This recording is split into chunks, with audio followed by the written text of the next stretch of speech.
মোৰ কথা হৈছে যে মোৰ লগত সহযোগ নকৰা তেওঁ আজি আমি যেতিয়া ৰানিঙত আছিলোঁ চিনেমাখনৰ প্ৰচাৰৰ ক্ষেত্ৰত তেতিয়াও তেওঁ আমাৰ লগত নাছিল কাৰণ তেওঁ থিয়েটাৰত জড়িত এতিয়া গতিকে চলচ্চিত্ৰত কাম কৰাৰ পাছত তেওঁ থিয়েটাৰলৈ গ'ল থিয়েটাৰত ব্যস্ত আমাৰ লগত তেওঁ প্ৰচাৰৰ সময়তো নাছিলে আৰু হিট এণ্ড ৰান কেছটোত আমাৰ লগত কোনো কাৰবাৰ নাই সেইটো তেওঁ এতিয়া বোধকৰো পলায়ন পলাতক অৱস্থাত আছে নে কি আছে মই নাজানো কিন্তু অন্ততঃ এইটো জানো যে ন্যায় আছে ন্যায় চবৰে কাৰণে সমান সেইটো অভিনেতা অভিনেত্ৰী হওক বা সৰ্বসাধাৰণ মানুহ হওক বা যিকোনো মানুহেই নহওক পৃথিৱীত গতিকে ন্যায় নিজৰ দিশ ল'ব প্ৰশাসনে নিজৰ কাম কৰিব কিন্তু আমাৰ লগত উপস্থিত নথকা কাৰণটো এইটো আমি জানাত যে তেওঁ আচলতে থিয়েটাৰত আছে এবছৰ আজি তেওঁ ক'ৰবাত কিবা এটা হৈছে এইটো ছ'চিয়েল মিডিয়াত মই শুনিছোঁ এতিয়ালৈকে শুনিবলৈ পাইছোঁ গতিকে ঈশ্বৰে তেওঁক সুমতি দিয়ক কি ধৰণে তেওঁ আগবাঢ়িব লাগে আগবাঢ়ক আমাৰ তেওঁলৈ শুভেচ্ছা আছে আৰু আমাক এতিয়ালৈকে তেওঁ সহায়ৰ বাবে কোনো ধৰণৰ এপ্ৰ'চ কৰা নাই গতিকে আমি আমাৰ ভাগত আমি নিজৰ কাম কৰি আছোঁ তেখেতে তেওঁৰ ভাগে কাম কৰি আছে নাই আমাৰ যোগাযোগ হোৱা নাই তাৰ আগৰ পৰাও মন আছিলে কাৰণ আপোনালোকে যদি ভিডিঅ'বিলাক চাই আমি যেতিয়া প্ৰচাৰ কৰি ঘূৰি ফুৰিছোঁ প্ৰায় এমাহ 20 দিনমান সময় আমাৰ লগত তেওঁ নাছিলে তেওঁ তেতিয়া আঁতৰাই মোৰ কথা হৈছে যে মোৰ লগত সহযোগ নকৰা তেওঁ আজি আমি যেতিয়া ৰানিঙত আছিলোঁ চিনেমাখনৰ প্ৰচাৰৰ ক্ষেত্ৰত তেতিয়াও তেওঁ আমাৰ লগত নাছিল কাৰণ তেওঁ থিয়েটাৰত জড়িত এতিয়া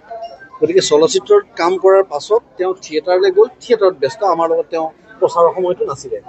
আৰু হিট এণ্ড ৰান কেছটোত আমাৰ লগত কোনো কাৰবাৰ নাই সেইটো তেওঁ এতিয়া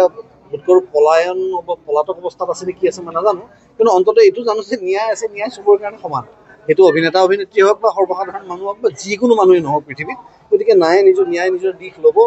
প্ৰশাসনে নিজৰ কাম কৰিব কিন্তু আমাৰ লগত উপস্থিত নথকা কাৰণটো এইটো আমি জানাত যে তেওঁ আচলতে থিয়েটাৰত আছে এবছৰ আজি তেওঁ ক'ৰবাত কিবা এটা হৈছে এইটো ছ'চিয়েল মিডিয়াত মই শুনিছোঁ এতিয়ালৈকে শুনিবলৈ পাইছোঁ গতিকে ঈশ্বৰে তেওঁক সুমতি দিয়ক কি ধৰণে তেওঁ আগবাঢ়িব লাগে আগবাঢ়ক আমাৰ তেওঁলৈ শুভেচ্ছা আছে আৰু আমাক এতিয়ালৈকে তেওঁ সহায়ৰ বাবে কোনো ধৰণৰ এপ্ৰ'চ কৰা নাই গতিকে আমি আমাৰ ভাগত আমি নিজৰ কাম কৰি আছোঁ তেখেতে তেওঁৰ ভাগে কাম কৰি আছে নাই আমাৰ যোগাযোগ হোৱা নাই তাৰ আগৰ পৰাও মন আছিলে কাৰণ আপোনালোকে যদি ভিডিঅ'বিলাক চাই আমি যেতিয়া প্ৰচাৰ কৰি ঘূৰি ফুৰিছোঁ প্ৰায় এমাহ 20 দিনমান সময় আমাৰ লগত তেওঁ নাছিলে তেওঁ তেতিয়া আঁতৰাই পাইছিলে সমগ্ৰ ঘটনাটো মানে আমি গধূলিৰ পৰা কাম কৰোঁ তাতে জিইউচিএলৰ কাম কৰোঁ আমি এইটো কণ্টিনিউ কাম কৰিয়ে আছোঁ তাতে ষ্ট্ৰীট লাইটৰ কাম কৰোঁ আমি সেইদিনাও আমি সেনেকৈ কাম কৰি আছিলোঁ কাম আমাৰ প্ৰায় শেষেই হৈছে দুভাগ নিশা প্ৰায় 3 বাজিছে আৰু আমি কাম শেষ কৰিছোঁ আমাৰ যিজন এক্সিডেণ্ট হ'ল তেখেতৰ নাম চামিউল হক তেখেতে স্কুটিখন ষ্টাৰ্ট দি পেলাই মই কৈছোঁ আগতে MCPটো ষ্টাৰ্ট দিলেই হ'ল লাইটকেইটা জ্বলিলে আমি যাওঁ আৰু সি 10-20 মিনিটমান গৈছে আৰু তেনেকৈ কিবা কৰিব ডাঙৰ গাড়ী এখন আহিছে দক্ষিণ ছাইডৰ পৰা সেই গাড়ীখন তাই অভাৰটেক কৰি আহি তাৰ গাড়ীখন প্ৰায় 120-130 ইমান স্পীডত আছে গাড়ীখন আহি ইয়াক তাৰমানে কোনো চান্সেই নিদিলে সি উঠে তাক মহতিয়াই পূৰা লৈয়ে গৈছে একেলগে তাৰপাছত তাই 1 ছেকেণ্ডো নৰলে আমো কাষতে আছিলোঁতো 50 মিটাৰ ডিফাৰেঞ্চ আৰু দুখন গাড়ী লৈ আমি তাক পিছা কৰিছোঁ পিছা কৰি আমি ভগদত্তপুৰত ধৰিছোঁ তাক তাই এপাৰ্টমেণ্ট এটাত সোমাই দিছিল গাড়ীখন তাতে তাক ধৰিছোঁ তাতে তাইৰ যিমান মিছবিহেভিয়াৰ তাৰমানে ইমান বেয়া ভাষা দি কৈছে তাই ড্ৰিংকছ কৰি আহিছেতো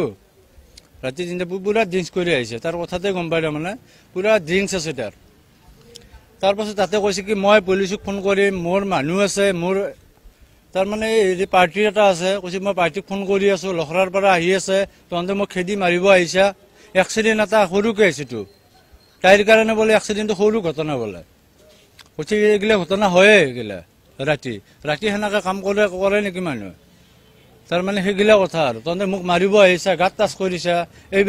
সেইবিলাক কৈ আমাৰ ল'ৰা এটাক তাই মাৰিয়ে দিলে তাতে সেই এপাৰ্টমেণ্টটোৰ তলত তাৰপিছত আমি ভিডিঅ' কৰিছোঁ তাইৰ গোটেই ভিডিঅ' কৰিছোঁ কৰি পেলাই আমি তাৰ পৰা গুচি আহিলোঁ আমাৰ পেচেণ্টটো আছেতো চিৰিয়াছ হৈ পেলাই তাৰ পৰা আকৌ বাইকতে আহি এম্বুলেঞ্চ অলৰেডি মাতিছিলোঁ তাৰমানে আমি এম্বুলেঞ্চত তাইক উঠাই পেলাই আমি মেডিকেল লৈ গৈছোঁ আজিলৈকে তাই একো খবৰ লোৱা নাই যোৱাকালি আমি নিজে যোগাযোগ কৰিছিলোঁ তাৰ লগত আমাৰ মানুহে তাৰ লগত যোগাযোগ কৰিছিলে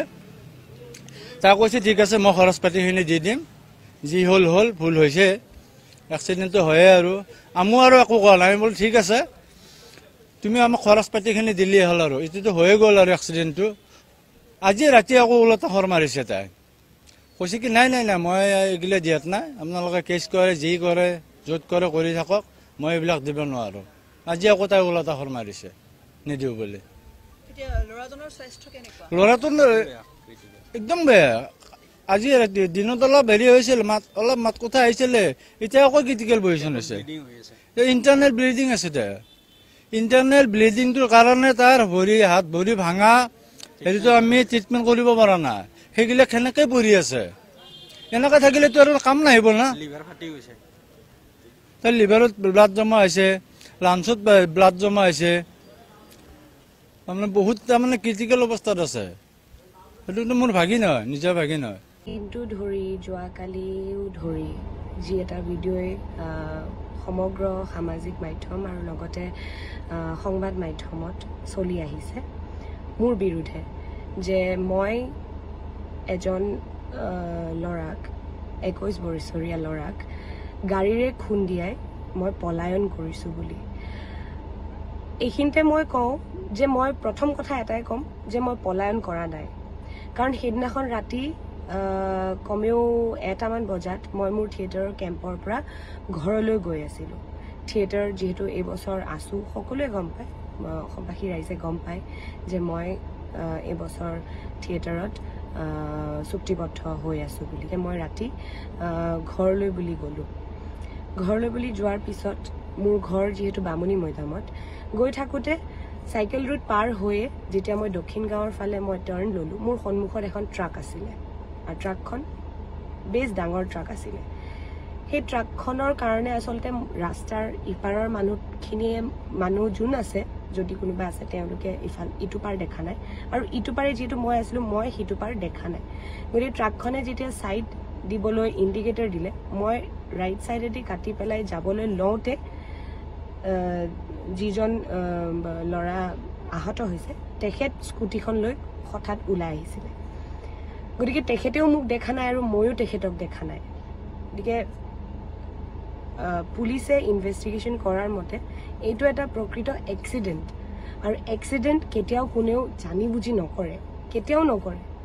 না মই তেখেতক চিনি পাওঁ না তেখেতে মোক চিনি পায় সেই ৰাতি তেতিয়া বাজিছিলে কমেও 2-3টা বজাত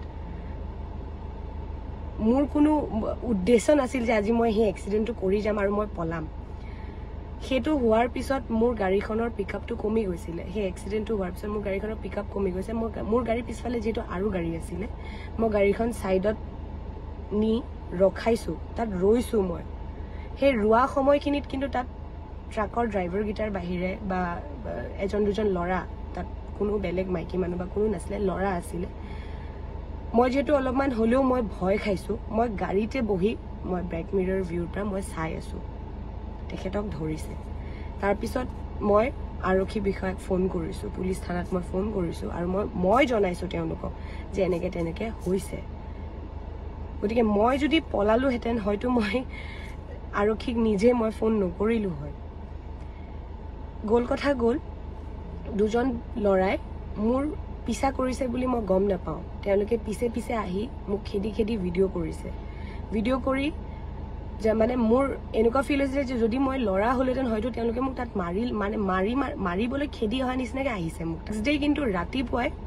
মই গৈছোঁ মোৰ দেউতাক লৈ দিছপুৰ থানালৈ মই গৈছোঁ মোৰ এক্সিডেণ্ট হোৱা গাড়ীখনো লৈ গৈছোঁ তাত লৈ গৈ তেওঁলোকৰ লগত কথা বতৰা পাতি তেওঁলোকে মোৰ গাড়ীৰ কাগজ পাতি চব জেৰক্স লৈছে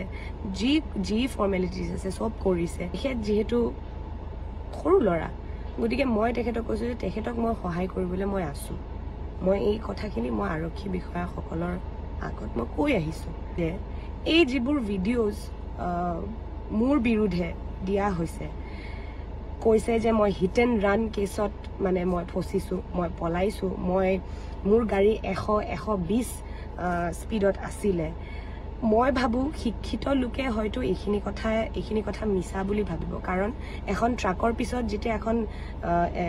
গাড়ী নৰ্মেল 4-হুইলাৰ এখন থাকিব সেই গাড়ীখনৰ স্পীড 100টো হ'ব নোৱাৰে তাৰমানে যে মই এগৰাকী অভিনেত্ৰী বুলি বা এগৰাকী ছোৱালী বুলি ইমান টাৰ্গেট নকৰিব মই যিখিনি কৰিবলগীয়া আছে মই কৰি আছোঁ মই থাকিব নোৱাৰোঁ মই থিয়েটাৰত আছোঁ ব্যস্ত আছোঁ মই যিহেতু থাকিব নোৱাৰোঁ ফিজিকেলি মই তাত প্ৰেজেণ্ট থাকিব নোৱাৰোঁ কিন্তু মোৰ মা দেউতা তাত আছে কণ্টিনিউৱাছলি তেওঁলোক কণ্টেক্টত আছে পুলিচৰ লগত কণ্টেক্ট কৰি আছে ল'ৰাজনৰ খবৰ লৈ আছে আৰু এটা কথা তেওঁলোকে কৈছে যে মই তেওঁলোকৰ খবৰ লোৱা নাই মোৰ খবৰ চব আছে কিন্তু মই খবৰ লৈ আছোঁ এই ভিডিঅ'টোৰ জৰিয়তে মই অনুৰোধ কৰিব বিচাৰিছোঁ যে তেখেতৰ যি সমস্যা হৈছে বা যি এনেকুৱা ধৰণৰে তেওঁলোকক মই সহায় কৰিব পাৰোঁ মই কৰিম, কিন্তু এই মিছা এলিগেশ্যনবোৰ নলগাব।